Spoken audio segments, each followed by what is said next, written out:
आज का टॉपिक है supply and demand zone. Supply and demand zone draw कैसे करें और ट्रेड कैसे करें। डिमांड एंड सप्लाई जोन हमें मार्केट में रिवर्सल्स को आइडेंटिफाई करने में हेल्प करते हैं, यानी हम ये पता लगा सकते हैं कि प्राइस कहां से ऊपर जा सकता है और प्राइस कहां से नीचे आ सकता है with the help of demand and supply zone. और ट्रस्ट मी फैमिली, ये सपोर्ट एंड रेजिस्टेंस से बेटर काम करता है। सो बिना स्किप किए वीडियो को एंड तक जरूर देखें। वीडियो पसंद आए तभी वीडियो को लाइक करें, वरना अपना फीडबैक हमारे साथ कमेंट के माध्यम से शेयर करें। नाउ बेसिक से स्टार्ट करते हैं। What is demand and supply zone? देखिए, demand and supply zone support और रेजिस्टेंस लेवल के थ्योरी से थोड़ा एडवांस है। अगर आप चार्ट पे देखो तो ये हमारा सपोर्ट लेवल है जहां से प्राइस ऊपर गया है। सो हमने यहाँ एक सपोर्ट लेवल ड्रॉ किया इस उम्मीद में कि प्राइस वापस जब इस लेवल को अप्रोच करेगा तो प्राइस वापस यहाँ से ऊपर चला जाएगा। आइए आगे देखते हैं क्या होता है।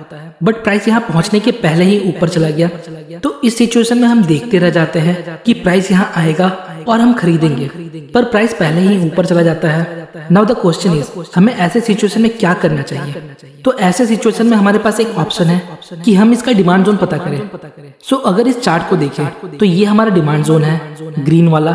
अब आप देखिए, डिमांड जोन में हमारा प्राइस आया और प्राइस ऊपर चला गया, यानी सपोर्ट तक नहीं गया पर डिमांड जोन तक आया और प्राइस ऊपर चला गया। सो अगर हम डिमांड जोन को ड्रॉ करना सीख जाते हैं तो हम ये पता लगा सकते हैं कि मार्केट कहां से ऊपर जा सकता है। डिमांड जोन कैसे ड्रॉ करना है अभी मैं आपको इसी वीडियो में बताऊंगा, बट उसके पहले थोड़ा और चीजों को समझते हैं। नेक्स्ट है सप्लाई जोन।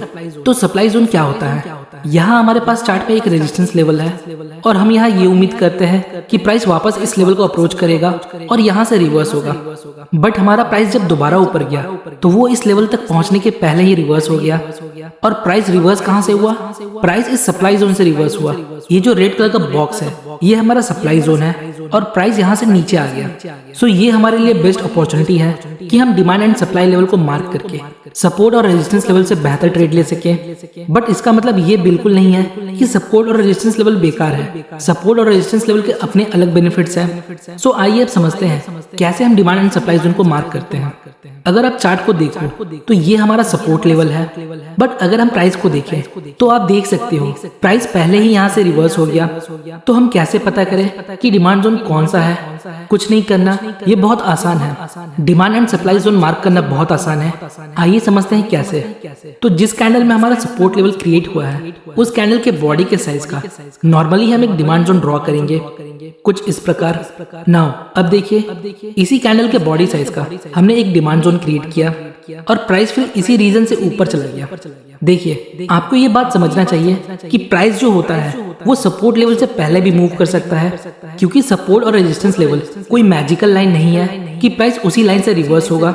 ये एक जोन होता है, क्योंकि प्राइस का सपोर्ट या रेजिस्टेंस लेवल तक पहुंचने के पहले ही लोगों के सेंटीमेंट में चेंजेस आना शुरू हो जाते हैं, जिस वजह से डिमांड एंड सप्लाई जोन हमें बेटर रिजल्ट देते हैं। इसी तरह हम सप्लाई जोन भी ड्रॉ कर सकते हैं। यहाँ आप देख सकते हो ये हमारा रेजिस्टेंस लेवल है। नाउ अब यहाँ देखिए, यहाँ कैंडल का विक बहुत लंबा है। तो ऐसे सिचुएशन में जहाँ विक का साइज बहुत ज्यादा बड़ा होता है वहां हम विक को इग्नोर करेंगे। तो यहाँ हम ओपन प्राइस और क्लोजिंग प्राइस के बेस पर एक सप्लाई जोन ड्रॉ कर सकते हैं कुछ इस प्रकार। तो ये जो हमारा रीजन है ये सप्लाई जोन है, क्योंकि ये हमारा रेजिस्टेंस लेवल था और इसी रेजिस्टेंस लेवल पर जो कैंडल था हमने उसके बेस पर एक सप्लाई जोन ड्रॉ किया। और आप यहाँ देख सकते हो जब प्राइस यहाँ ऊपर गया तो इसी सप्लाई जोन को हिट करके प्राइस नीचे आ गया। अब देखिए, यहाँ कोई फिक्स रूल नहीं है कि एग्जैक्टली हमें किस साइज का demand and supply zone draw करना है। जनरली मैं प्रेफर करता हूँ जो कैंडल का रेंज है उसी साइज का डिमांड एंड सप्लाई जोन हो। अगर विक बहुत लंबा है तो हम विक को इग्नोर करेंगे। आइए अब हम सेकंड वे देखते हैं demand and supply zone draw करने का। So the next way is consolidation. यहाँ आप देख सकते हो प्राइस एक टाइट रेंज में कंसोलिडेट कर रहा है, तो हम इस इंटायर कंसोलिडेशन के बेस पर एक जोन क्रिएट कर सकते हैं कुछ इस प्रकार और देखते हैं आगे क्या होता है।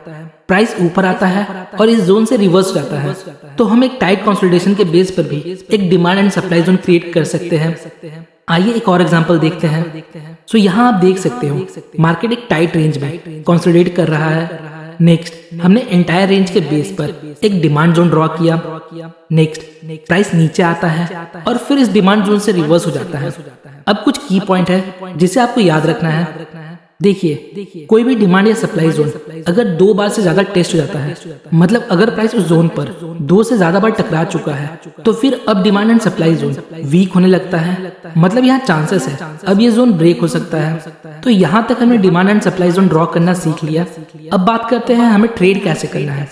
देखिए हम सिर्फ डिमांड एंड सप्लाई जोन के बेस पर कोई ट्रेड नहीं ले सकते, इसके साथ हमें अदर मेथड और कंफर्मेशन का यूज करना है, जैसे मल्टीपल टाइम फ्रेम एनालिसिस, जिसमें हम बड़े टाइम फ्रेम में डिमांड एंड सप्लाई को मार्क करते हैं और छोटे टाइम फ्रेम में रिजेक्शन और पैटर्न के बेस पर ट्रेड लेते हैं। फिर कैंडल स्टिक, और इसके साथ हम टेक्निकल इंडिकेटर का भी यूज कर सकते हैं। तो आज के वीडियो में हम देखेंगे कैसे हम कैंडल स्टिक को डिमांड एंड सप्लाई के साथ कंबाइन करके यूज कर सकते हैं, जिसमें हम पिन बार, डोजी और इंगल्फिंग पैटर्न को यूज करेंगे।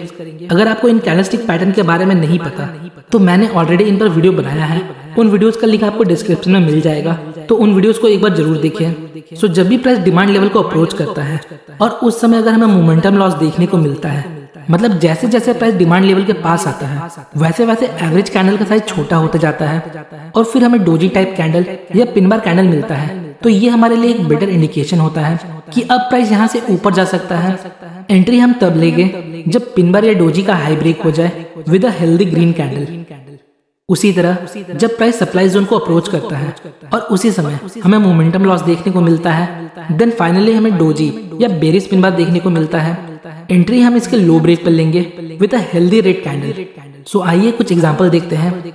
यहाँ आप देख सकते हो हमारे पास एक डिमांड जोन है, क्योंकि प्राइस यहाँ से रिजेक्ट होकर ऊपर चला जाता है, तो हमने इस कैंडल के बेस पर यहाँ एक डिमांड जोन ड्रॉ किया कुछ इस प्रकार। नेक्स्ट प्राइस वापस इस लेवल को अप्रोच करता है। नाउ यहाँ देखिए जब प्राइस इस लेवल को अप्रोच करता है तो यहाँ कैंडल्स का साइज छोटा होता जाता है, जो एक मोमेंटम लॉस का साइन है। नेक्स्ट यहाँ हमारे पास एक बुलिश पिन बार है। अब हमें वेट करना है, अगर एक हेल्दी ग्रीन कैंडल इसके हाई को ब्रेक करके क्लोजिंग दे दे तो हम यहाँ बाई कर सकते हैं।